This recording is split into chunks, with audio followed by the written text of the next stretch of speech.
Orson Welles. Do you like that film? Yes, I didn't quite understand it, but I realised everyone told me that film, he was too clever for his own good, Orson Welles. That film changed a lot of things. Like what? It changed the world, the way the camera approached the subject and everything. It told a story like never before, apparently. He was too clever for his own good. They didn't like him. Yeah, they didn't like him at all. He was just too smart. I mean, people don't like smart people. No, they don't. Not at all. Do you like smart people? Yes, I do, because smart people usually see things, you know, try and get to the truth. Otherwise, you end up this. Even governments don't like smart people. But governments aren't smart. No, governments don't like smart people. Governments can be very smart. Right. Because smart people will tend to see through the media sort of snow, if you like, or the media blanket, and get to, or try and get to the truth of what's happening. I mean, you hear, you know, most of us, we wouldn't know, we wouldn't be aware of what's happening even in the next city or village had it not been for the media. So the media comes along and tells you something's happened. For instance, we're here in Edinburgh. Media says, "Oh, something's happened in Moffat." You know. Now, you've got to rely on the media unless you're going to go to Moffat and ask the people. Well, what happened here? So you take it for granted. This is what's happened in Moffat, but it could be that someone maybe done a bit of misreporting, or could be someone is deliberately hiding, or even better still. What they could do is to totally ignore what's happening in Moffat and tell you something about how some superstar, you know, is working on another film, or something like that. So Tam Joseph working on this project. Something like that. No, not a superstar. No, far from it. Far from it. Far from it. Far from it. But you know, I've been working. I've been painting ever since I've known myself, which is what I was trying to say, but I've always drawn. I was born in the Caribbean, you know, and you know, we emigrated to England in the 50s, mid-50s, you know, about 10 years after the Second World War. That's how early I came to the UK. Was it blossoming then, the rebuilding, but was it quite up? Oh no, it took years, because I'm meeting someone today, a chap called Gordon Donald. It's strange how things work. My first friend in England was a boy. I met him in '55, you know, and stuff like that. He was my first friend. We lived, we were neighbours. And in fact, I haven't physically seen him since 1968. And he rang the day before yesterday. And we're supposed to meet him today. It's very important. And so he lives in Glasgow. So, you know, and strangely enough, he found me on an old school website. I went to a school called Barnsley Boys in North London, and he said, you know, he said, send me an email. Are you the Tam Joseph, you know, the kid who used to draw all the time and draw and draw and draw and draw? Wow. I sort of said, yes, indeed I am, because that's how the kids who know me at school, kids who are now in their 60s and 68, know that, oh, that's the black kid who was always drawing all the time. That's the black kid who drew all the time. That's how they know me. I wasn't a good footballer. They never picked me for the football team because I was hopeless. I was hopeless at cricket as well, and stuff like that. But I could draw. Disappointing to your peers? Not really disappointing. It's just disappointing to me because I always wanted to be in the team, but they never picked me because I was no good. I'm no good at football at all. I hated to be kicked in the shins. Oh, I mean, by cricket. And cricket, well, you know, it's all right. I mean, I could hit the ball from time to time, but you know, it was not really my thing. My thing was drawing. My thing, drawing and painting. It's always been like that. Well, how did you start? Did you just start drawing? Did you just think, oh, I just started drawing. I think I must have been about 5 years old when I took up an interest. I took up an interest in pencil and paper. I quite like, you know, it's still my favorite sort of medium. You know, because it's so immediate. You know, you want to draw something, you know, you pick up the pencil, pick a piece of paper, and that's it. You know, you want to write something. It's just there. You don't. It's not like having a sort of a mobile phone where you're going ding, ding, ding, ding, and you get it all wrong, and you press the wrong switch. Pick up a pencil, pick up a paper, bam, it's there. You know, the mind action. you know. Drawing in one of its simplest forms. Yes, yeah, you know, it's one of the simplest forms of communication. Yeah. You know, I think it's quite remarkable, you know, the way that maybe 20, 30,000 years ago, that people supposedly living in caves could depict animals and stuff like that. Yes. I think we're going to have to move at some point because it's getting quite noisy here. It's the daily cleaner. I think he's going to park his truck and deliberately rev up his engine. Yeah. No, he's going past. It's okay. It's okay. It's okay. Oh, watch the car. Okay. No, but drawing is just a form of communication. And Yes. did you find like it was gained you respect within the classroom? Because you were remembered as a matter.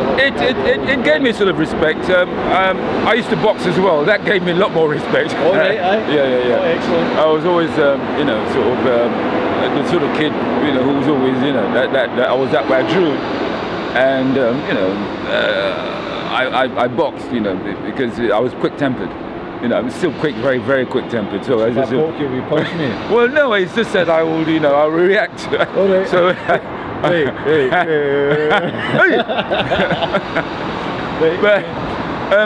But so that continued, and you know, it's you know, I look upon it as my sort of drawing or painting as my one means of communication.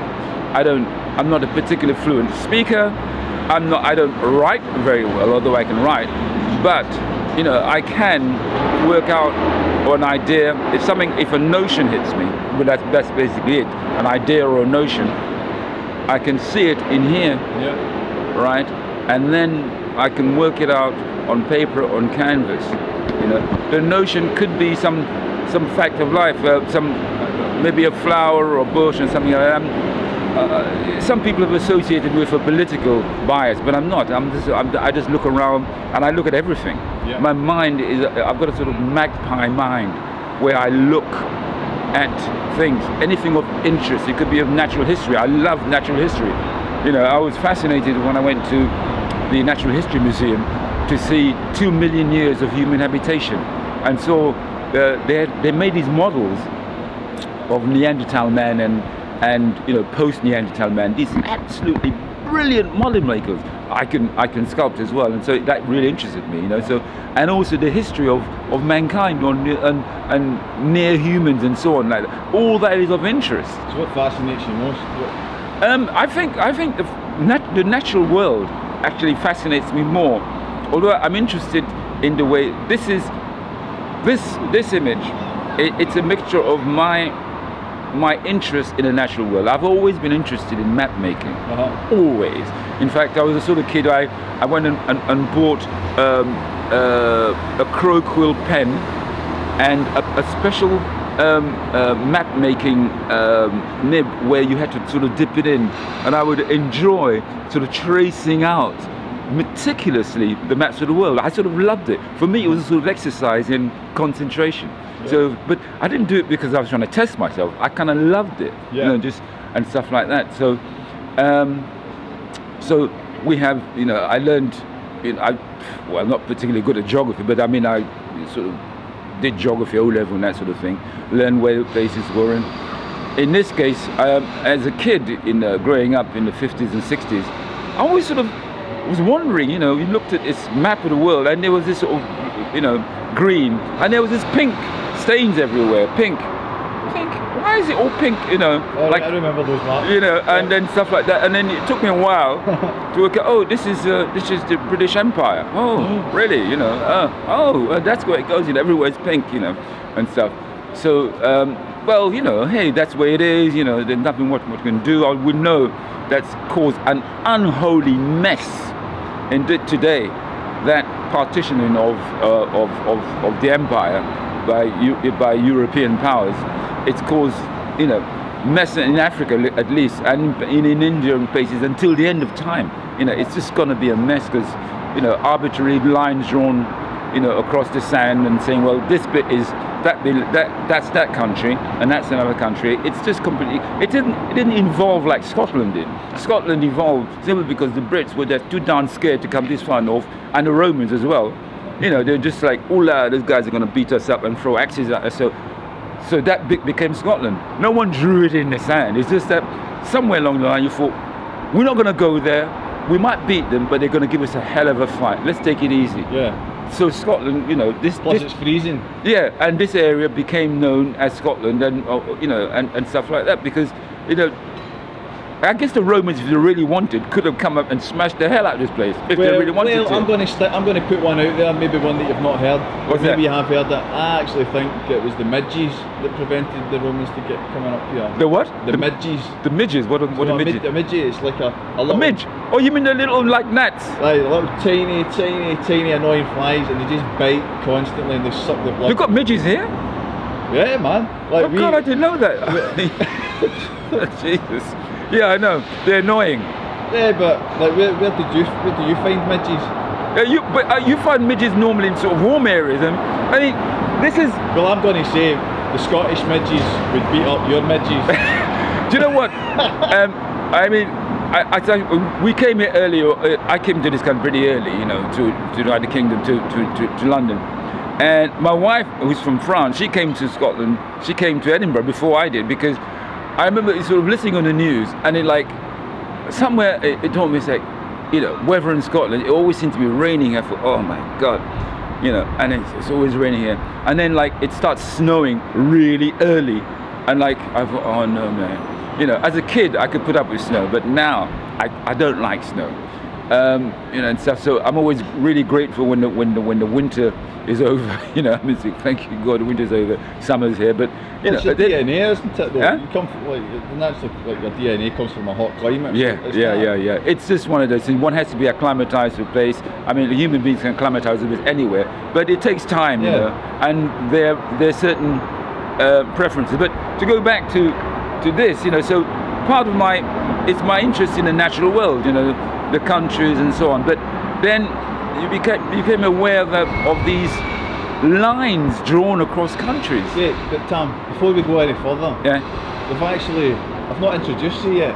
Ah, well, you know. Well, this is Tam Joseph. You're an artist. You're yes. here for the Edinburgh Arts Festival. That's right. And they've commissioned this work, which is the handmade. It wasn't commissioned. Oh, was it not commissioned? No, it wasn't commissioned. Oh, sorry. This existed. It existed beforehand, and someone came to my studio during one of our opens. I had a show, a one-man show at not Britannia Works, Black Horse Lane, open, you know, Black Horse Lane Studios, and one of the people from City Art Centre came, saw it, and realised that it fitted in with the whole ethos of where do we begin, which is the title of this whole thing. Where do I end and you begin? I think it's something like that, and it indeed it worked. Yeah, it worked. You know, it just, I think it's symbiosis, I think that's what they call it. It just worked. You know. So what is it? What have you done? Let's we'll pick the camera up and you can... Well... What have you done? What I did was to simply change certain countries around and change the names. You can't change a land mass, but you can change its name. Right. And many of these countries didn't even have names 100 years ago. So, for example, I don't know whether Greenland was called Greenland 100 years ago. Greenland on your map is... it's Australia. Yeah. And I don't know whether Australia was called Australia even 200 years ago. I doubt it very much. Did Ghana exist? No, these countries only existed, I think, in the mid-19th century. That, you know, they were given names and lines were drawn in literally in sand, and you know. So my idea was that you could change things around. You know, you don't have to go battling someone over what is a name, what is an arbitrary border drawn by people who didn't even give a damn. You know, people who didn't care who lived there. But this is what I mean. I'm quite upset at all the wars that are going on, and a lot of the wars are going on about territory. You know, this is my territory. It's called this, and my border ends there. And if you wander across a certain line without a passport, you can be in some places in serious trouble. Yeah. You know, serious trouble. You know, you can find yourself thrown in jail without even without even any sort of you know, trial or anything like that, because you wandered across a line drawn in the sand, or be shot. So this is what this is all about. You know, I think one's obsession with nationhood and what creates people, it's all, you know, it leads to a great deal of trouble.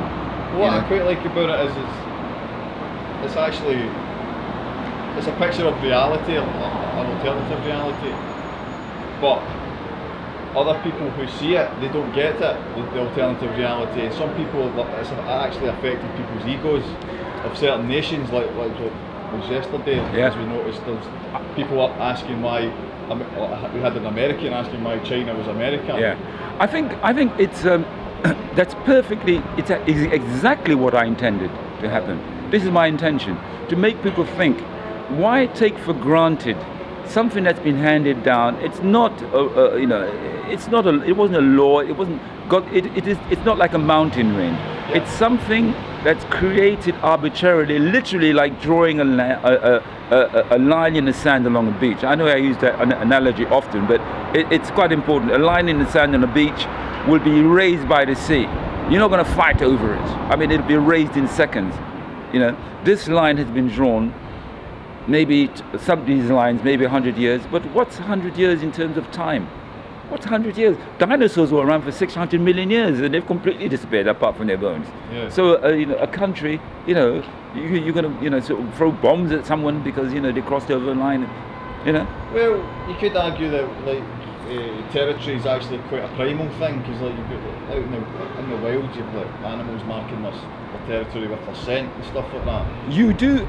Those are natural, as I alluded to earlier on, you can get natural territories. As you said, the midges may have prevented the Romans from coming, it may have prevented the Brit from coming over here. You get these things, and they're done, if you like, by natural means, osmosis. It isn't somebody who stood on a map and said, well, we're going to just draw a line straight across. I mean, if you look at, let's say, the map of what would be Algeria, it's almost rhomboid. I think, well, who did this? I mean, you know, rhomboid. I mean, not even, you know, no one walks like this. I mean, lines could have been drawn across natural borders, like a river. You know, rivers like 5 miles across. You don't want to get across. It's a raging river that forms a little border. Mountains there. You know, saber-toothed tigers are there. When you say hula, and mammoths are there. And you say, oh, this is going to be difficult. A fierce bunch of people who are going to kick hell out of you. You say, well, no, we're going to avoid those. And so you get countries and towns and cities forming up. You know, it isn't this arbitrarily thing. And those people tend to, what they do, they create healthy no-man zone. You know that there's a neighbor. You know you may have difficulties getting on with a neighbor. So there's this area where, but you may still have to trade with your neighbor. So, you know, things are kind of cool that way and stuff like that. You know, we know it's like being on a train or bus.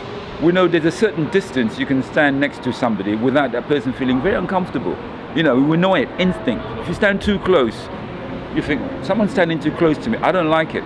You know, it isn't, you know, and stuff. You feel a bit strange, and it's natural. But that's an example of people invading someone else's space. Well, that's it, and you know that it sets up a sort of a chain. You know, you can feel it. The person's aware that you or you're aware someone's too close to you. So you set up there's a little zone, right?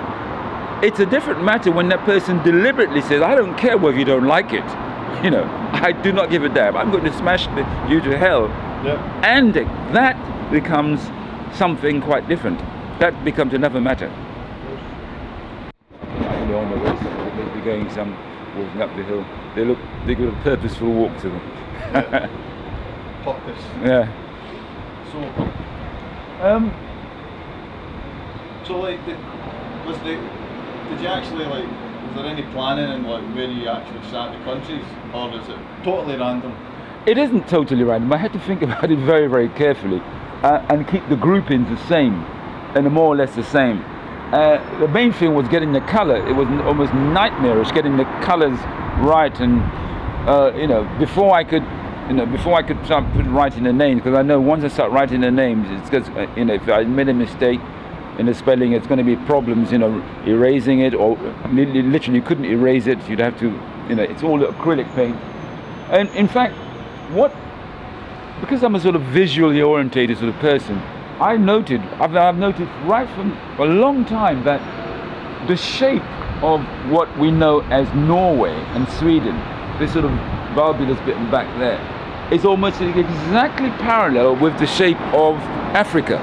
If you look at, you know, that, it's almost exactly the same. It sort of it seems to repeat the pattern, you know, and that's something that I noted a long time ago, you know.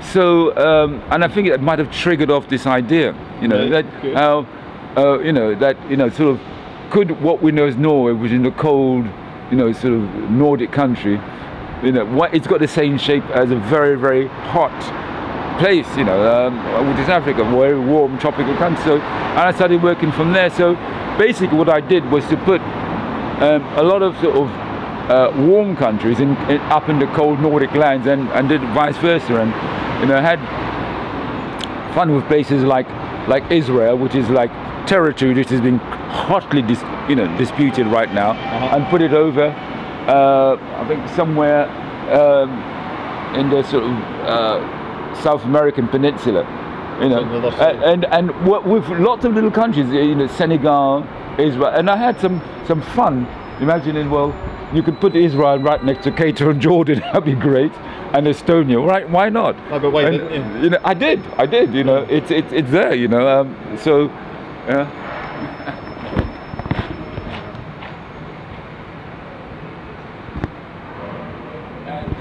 Saudi Arabia occupying what's supposed to be Mexico. Yeah, next to China. Yeah, China and Somalia. You know. Yeah, I've got some Chinese friends, like from this map, from this planet, and with you Chinese people. Yeah. So, well, you know, the other thing is that what your American chap didn't realize is that the original inhabitants of North America, of the Americas in fact, were people who were very similar to Chinese, the Native American. I mean, I've seen Mexicans, you know, who I think, you know, I thought, is this, hang on, that's not a Filipino, that's a Mexican. Yeah. And so it's not as far-fetched as one would believe. The original inhabitants of the Americas were people who looked like Koreans, Mongolians, and Chinese.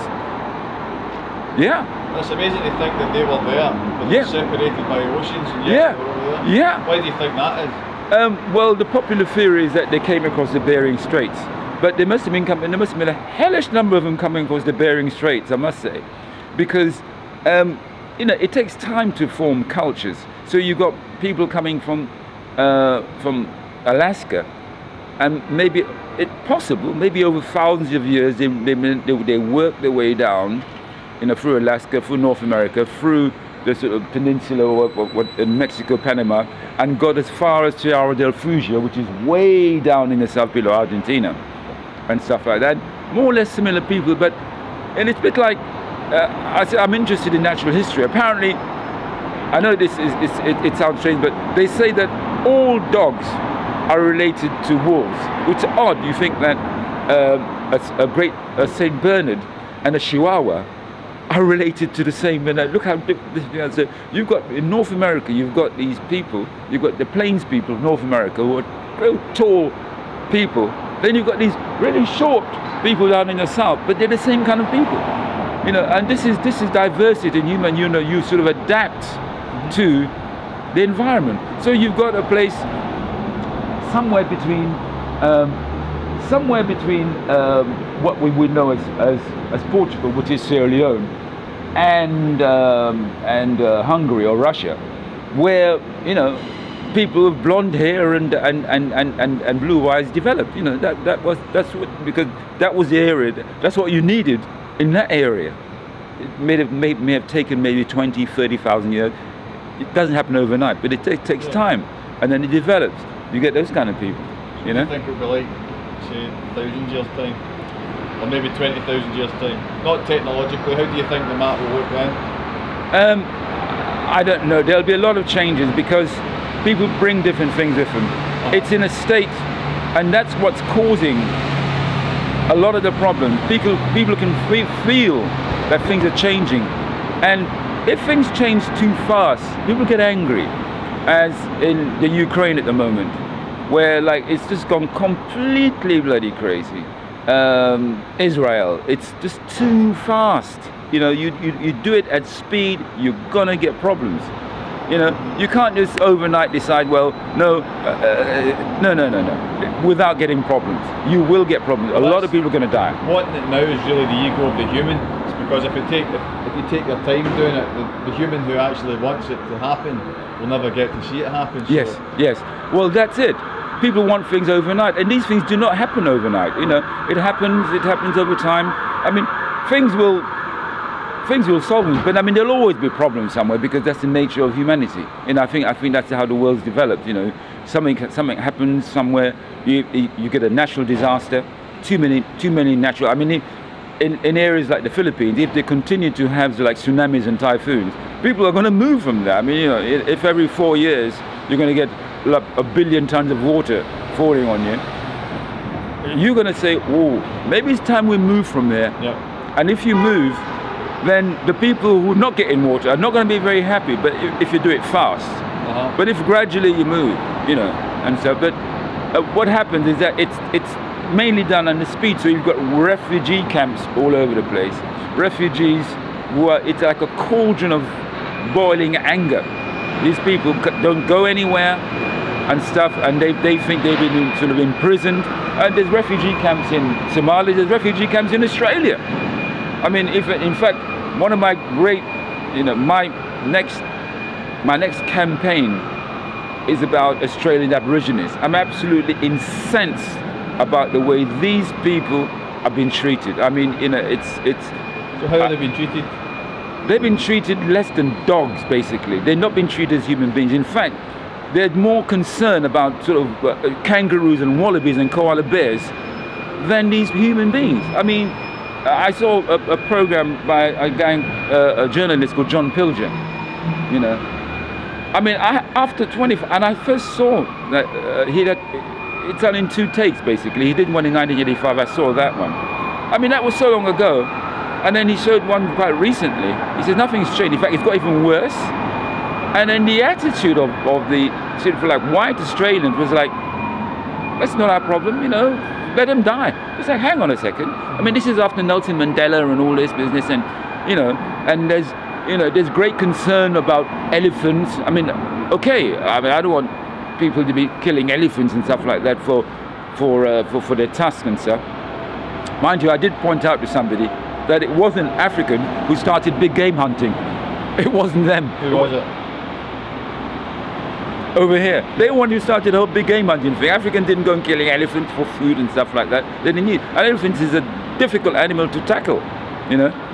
You know? Can't say I've ever tackled that. Well, no, can you imagine? But I can imagine. You know, I mean, it's like, yeah, you know, or even a rhinoceros, big game hunting, and stuff like that, you know. And so, but there's this more concern for this and that. Apparently, there's only 500,000 Aborigines. I mean, hang on, they're an endangered species. Yeah. No one, you talk about rugby, you talk about football, you talk about cricket, swimming, sharks. No one talks about the people, indigenous people, who are basically being kicked into the ground and treated like less than human beings. It's out of order. It's outrageous. It's outrageous, and they do that. That's why, because they don't fight back. They're not fighting back. They're not picking up guns and putting bombs everywhere. So no one takes any notice. It's because maybe their confidence has been kicked out of them. Oh yeah. Oh yeah, they've been given a good beating by terrible bullies. And the bullies don't appear to say, well, that's enough kicking. They still want to give more, you know. It's like you're down already, you finished, I don't want to fight anymore, but then someone keeps stamping on your head. You think, wait, hey, I don't want to fight anymore, man, you've beaten me. The person keeps going, that's what's happening to them. It's out of order. It's outrageous. No one talks about it. You're talking about it now. Well, yeah. I hope people do talk about it. I hope that the government, Australian government, is shamed into taking positive action and realize that they're doing something, it's genocide. It's out of order. You know, it's no good going on about, you know, Ukraine and all that. You know, that's gonna sort itself out. That's gonna sort itself out. You know, but Aborigines, that hasn't sorted itself out in 500 bloody years or so since Captain Cook got there, whatever. Well, they're the Red Indians of Australia, aren't they? In fact, can you imagine? They even worse state than Native Americans. Yeah, but what I mean is, they're the originals. Oh yeah. I mean, Africans have stood a chance. South Africa, they've got their country back. You know, you can say, but at least they're there. You know, they're there in their own territory. You know, they've been there for about 20, 30,000 years. This is our place. You know, why have a foreigner come and tell us what to do? This is out of order. You can't have foreigners. You know, this is our country. If we want to mess it up, let us mess it up. Yeah, you know. Well, personally, I like this piece of work that you've done. Thank you, thank you. It's an alternative reality, I think. Yeah. But me, for my personal, what I personally think, I would actually, like you, it's just to see the world without borders. Because I think it's what causes all the hassle. I think this is the idea. By jumbling around, I'm trying to say it doesn't. You're fighting over a cloud, basically. No, you're fighting over the shape of a cloud. Because we all live here. Yes. We're all planet Earth. That's exactly what I'm trying to say. Yeah. Move it all around. What difference does it make? The land mass doesn't move. No. Well, you know, it does. You know, tectonic plates and all that. But I mean, you changing the name round. It's nothing. You know, you still remain who you are and stuff like that. But you know, it's a great agenda. You give a country a name. Not only you change its name, you also change its language. Basically, by doing so, it's you're enslaving people. You're turning people into not their idea of themselves, your idea of themselves. People fight against that. So it's proven. What can people do to like stop it? They have to literally do any means necessary to fight against being assimilated by, you know, we're all the same basically. Why let someone, it's like allowing someone to continue come and punch you in the face. One day you think, well, you know, you can be turning the other cheek so many times, you know, after a while you say, hey, wait a minute, you know, you have a baseball bat ready or something and say, well, okay, let's see what's going to happen now. That's the only thing. And unfortunately, human beings are like that. Human beings don't let up. Yeah, you know, they're not quite at that stage. Yeah, well, they don't let up until they find a force. The person develops the force to say, well, I am going to fight back. That's when the person thinks, oh, I better let up. But human beings in general, you know, if you lie down, they'll keep whacking each other. We keep whacking each other. You know, someone's down, you keep whacking them. And this is unfortunate. I mean, we've had religions and so on who tell them this is not the way, you know, Buddhism, Islam and Christianity say this is not the way to treat other people, you know. And older people misinterpret that a lot. You don't even need religion to explain that, because for me, I don't see the point in it. Yeah. To be honest. No. It's like, you know, when you're treating someone bad. Yeah. Well, some people do. Yeah. Well, it's. I mean, when someone said to me talking about this, there were some people in some sort of space station. You look at the Earth, and it's just like there's no borders and stuff. You just see clouds, you see land masses, and all these, you know, human beings with a limited time span. I mean, certainly, if you think about it, we will not last as long as dinosaurs. 600 million years is a pretty long time. Mm-hmm. We've been only around maybe 2 million years, and it's like chaos. You know what I mean? We're not going to last. So it's about, you know, why wait until, like, you know, the abyss is open? It's like, wait, hang on, we've got to do something, because we're actually wiping ourselves out at a faster rate than natural disasters. You think the Earth will wipe us out? The Earth if the Earth can do it, it'll do it so fast that we wouldn't even have time to breathe and grab a sandwich and run, because there'd be nowhere to run. What sandwich would you make if you had to grab a sandwich? What would It'd be a vegetarian sandwich. But I mean, you can see that when the tsunami hit Japan, oh God, you know, people looked and said, hey, wait a minute, you know, it's not like someone dropped a bomb on you, but you know, this is even worse. Mm-hmm. This is something that nobody can do anything. No one can sort of you know, and in fact the Japanese did pretty well because they had about 3 things going: an earthquake, a tsunami, and a nuclear meltdown. You know, it's quite remarkable. You know, it's quite remarkable. I think, you know, generally we have to learn how to leave each other alone and just, you know, get on and stuff and stuff. You know, this is the answer, really.